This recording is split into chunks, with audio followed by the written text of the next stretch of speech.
तो तुला लगन वाले जातकों के लिए हम लगातार चर्चा कर रहे हैं राहु और चंद्र युति के बारे में। इस वीडियो में देखेंगे अब आपके 11th हाउस के लिए। 11th हाउस में जहां राहु और चंद्रमा अब सिंह राशि में स्थित होंगे, यहाँ राहु चंद्र के स्थित होते हुए आप काफी धनवान व्यक्ति हो सकते हैं, लेकिन आपकी अर्निंग्स में हमेशा उतार चढ़ाव रहेगा। ऐसा जातक अपने खुद के एफर्ट से अपनी जो भी कहीं ना कहीं उसकी अभिलाषाएं होंगी, उसकी जो भी मनोकामनाएं होंगी, उनको वो पूरा कर पाएगा।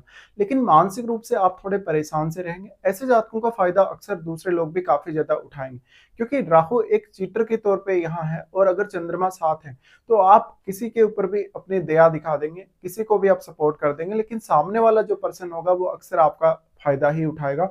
वो आपको उस वे में सपोर्ट नहीं करेगा जिस वे में आप वास्तव में चाहते हैं उससे।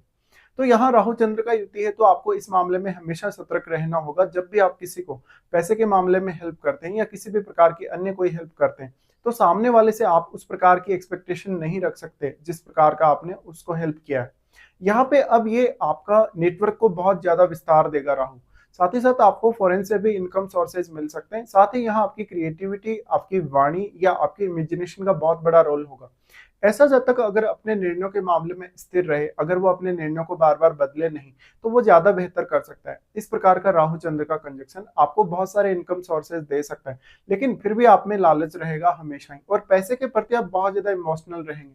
इसके साथ साथ आपका बहुत बड़ा नेटवर्क होगा, काफी लोगों से आप बहुत अच्छे से कनेक्टेड रहेंगे, लेकिन अक्सर लोग आपको बहुत ही गलत तरीके से ट्रीट कर सकते हैं कभी कभी। अब यहाँ पे फिर रोल आ जाता है आपके सूर्य का, और सूर्य के साथ साथ यहाँ जो प्लेनेट बैठा है राहु और चंद्रमा के साथ, उसको आपको देखना चाहिए। जो भी प्लेनेट यहाँ रहेगा, राहु अपना पूर्ण रूप से प्रभाव उस ग्रह पर डालेंगे, तो वो ग्रह यहाँ राहु की वजह से काफी मल्टीप्लाई होगा, और वो ग्रह यहाँ चंद्रमा को भी काफी ज्यादा प्रभावित करेगा। अब क्योंकि चंद्रमा आपके 10th लॉर्ड है, 10th लॉर्ड होने के केस में हम ये मानते हैं, अगर 10th लॉर्ड इस तरीके से एक चंद्रमा जैसा ग्रह हो और अगर 11th हाउस में आ जाता है और वो भी फायरी साइन में, तो ये कैरियर को लेकर बहुत बड़ी बड़ी एक्सपेक्टेशन आपको देगा। इस वजह से आप हमेशा अपने करियर को लेकर बहुत ज्यादा हाई लेवल के विचार रखने वाले होंगे। इवन आपकी जो नेम फेम होगी, प्रसिद्धि होगी, वो भी काफी ज्यादा हो सकती है। लेकिन एक बहुत ही ज्यादा अनरियलिस्टिक सोच रखने वाले कभी कभी आप होते हैं, और आप बहुत ज्यादा साधारण नहीं होके बहुत बड़े बड़े सपने देखते हैं, और वो जो सपने होते हैं वो कभी भी व्यवहारिक नहीं होते या रियलिस्टिक नहीं होते। इससे आपको हमेशा परेशानियों का सामना करना पड़ेगा। साथ ही साथ आप कैरियर में कभी कभी बहुत उतार चढ़ाव भी देखेंगे।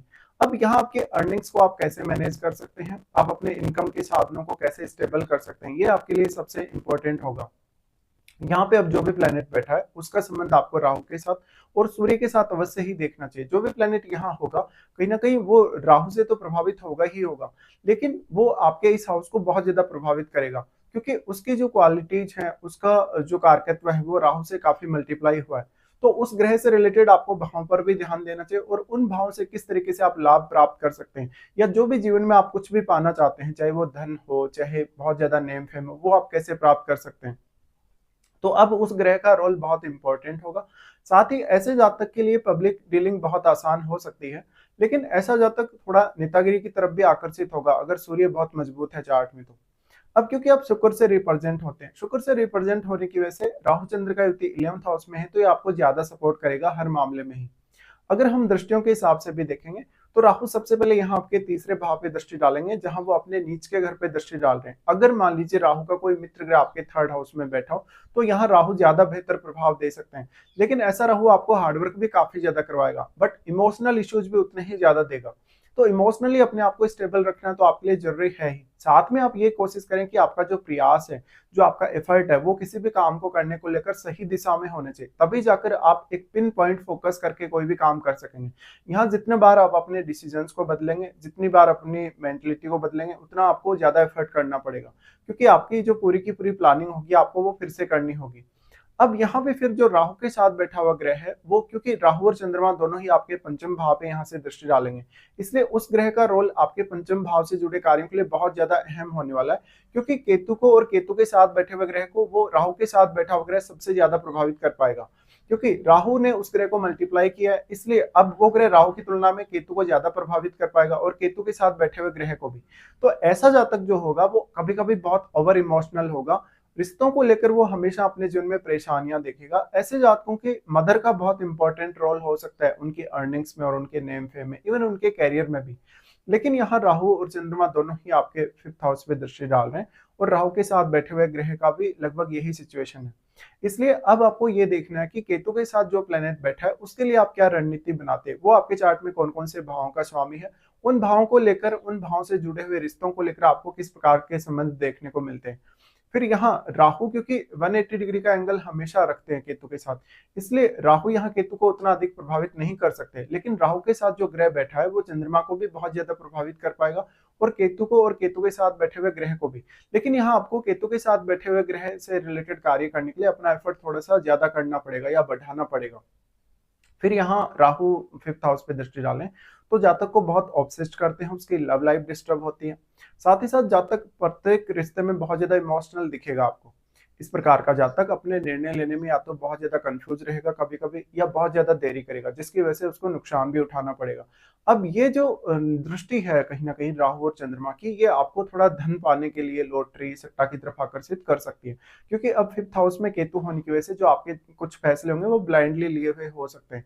इस वजह से आपको यहाँ अपने नुकसान को लेकर सतर्क अवश्य होना चाहिए। फिर राहु का दृष्टि आ जाता है आपके 7वें भाव पे। अब 7वें भाव पे जब राहु दृष्टि डालते हैं तो क्योंकि वो 10th लॉर्ड के साथ बैठे हैं, तो यहाँ 7वां भाव ऑटोमेटिकली 11वें भाव से कनेक्ट हो रहा है। इसलिए जातक के नेम फेम के लिए, उसके पब्लिक डीलिंग से जुड़े कार्यों के लिए अच्छा होगा। लेकिन पार्टनर से, आपका जो जीवन साथी है, उससे आपकी एक्सपेक्टेशन बहुत ज्यादा बढ़ाएगा राहु। बट आपके इंडिविजुअल रूप से अगर आप कोई बिजनेस वगैरह करना चाहते हैं या पब्लिक डीलिंग करना चाहते हैं तो उसके लिए राहु फिर भी बेहतर परिणाम दे सकते हैं। अब यहाँ 7वें भाव में बैठे हुए ग्रह का रोल भी बहुत इंपॉर्टेंट हो जाएगा जब राहु उन पे दृष्टि डाले तो उस ग्रह से रिलेटेड जो आपकी एक्सपेक्टेशन होंगी वो भी बढ़ेंगी काफी ज्यादा। तो पार्टनर के साथ आप बहुत ज्यादा अटैच्ड नजर आएंगे। कुछ समय बाद हो सकता है कि आपके पार्टनर के साथ आपका रिलेशन उतना अच्छा ना हो, लेकिन प्रारंभिक समय में आपका जब नया नया मैरिज होगा तो पार्टनर के साथ आपकी अटैचमेंट बहुत ज्यादा हो सकती है और आपको इस वजह से काफी इमोशनली परेशानियां भी हो सकती हैं। अब यहाँ पे फिर आपका रोल आ जाता है आपकी महादशा का। आपको कौन सी महादशा है, वास्तव में राहु की है या चंद्रमा की है, ये सब आपको चेक कर लेना चाहिए।